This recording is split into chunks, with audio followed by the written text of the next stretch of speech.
ایک صحابی ہیں جن کا نام ہے جناب تمیم داری رضی اللہ تعالی عنہ.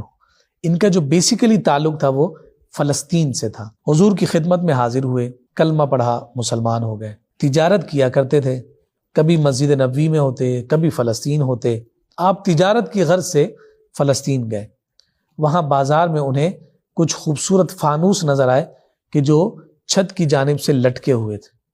انہیں وہ فانوس بڑے پسند آئے اور انہوں نے وہ فانوس اس نیت سے خرید لیے کہ میں یہاں سے فلسطین کے بازار سے یہ خرید کر لے جاؤں گا اور جا کر مسجد نبوی کی چھت کے ساتھ انہیں لٹکا دوں گا، ان کے اندر چراغ جلاؤں گا، مسجد روشن ہو جائے گی.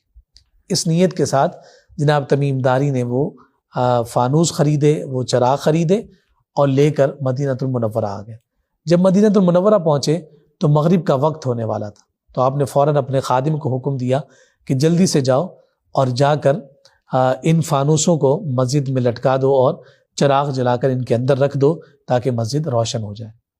حضور نبی اکرم صلی اللہ علیہ وآلہ وسلم جب مغرب کی نماز کی ادائیگی کے لیے مسجد تشریف لائے تو مسجد روشن اور منور تھی، دیواریں منور تھیں، روشنی تھی پوری مسجد میں. حضور کو یہ انداز بڑا پسند آیا تو حضور نے دریافت کیا کہ مسجد کو یہ روشن کس نے کیا؟ صحابہ نے کہا یا رسول اللہ معلوم نہیں، لیکن تمیم داری کا غلام یہ کام کرتا پھرا. حضور نبی اکرم صلی اللہ علیہ وآلہ وسلم نے حضرت سیدنا تمیم داری رضی اللہ تعالیٰ عنہ کو طلب فرمایا. آقا کائنات صلی اللہ علیہ وسلم نے حضرت تمیم داری رضی اللہ تعالیٰ عنہ سے کہا کہ یہ جو تم نے عمل کیا ہے رب ذوالجلال کو بڑا پسند آیا اور ارشاد فرمایا نورت الاسلام، تو نے مسجد کو نہیں بلکہ تو نے اسلام کو روشن کر دیا.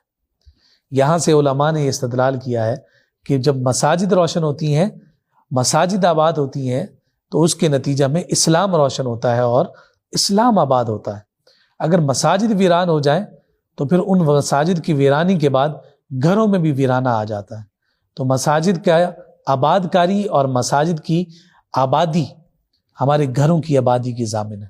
حضور علیہ السلام نے فرمایا کہ نورت الاسلام، تو نے اسلام کو روشن کیا، ساتھ فرمایا اللہ رب العزت تیری دنیا کو بھی روشن کرے اور تیری آخرت کو بھی روشن کرے. اور حضور اتنے خوش تھے کہ حضور نے فرمایا کہ اگر میری کوئی بیٹی ہوتی تو تمیم داری اس کا نکاح میں تجھ سے کر دیتا. اچھا دلچسپ بات یہ کہ اسی مجلس میں حضور کے چچا جناب حارث کے بیٹے بیٹھے تھے تو کہنے لگے کہ یا رسول اللہ صلی اللہ علیہ وسلم، جو بھتیجی ہوتی ہے وہ بھی تو بیٹی کی ہی طرح ہوتی ہے، آپ میری بیٹی کا نکاح تمیم داری کے ساتھ کر دیں. تو نبی اکرم صلی اللہ علیہ وآلہ وسلم نے پھر وہ رشتہ قائم فرما دیا. تو یہ واقعہ عرض کرنے کا مقصد یہ ہے کہ مساجد، ان کا ادب، ان کا احترام، اس کی آباد کاری میں اپنا کردار، ان سے محبت، اور پھر اس کے ساتھ ساتھ مساجد کے ساتھ اپنے تعلق کو بندہ مومن جتنا زیادہ پختہ رکھتا ہے وہ اللہ اور اس کے رسول صلی اللہ علیہ وسلم کو انتہائی محبوب اور پسندیدہ ہو جاتا ہے.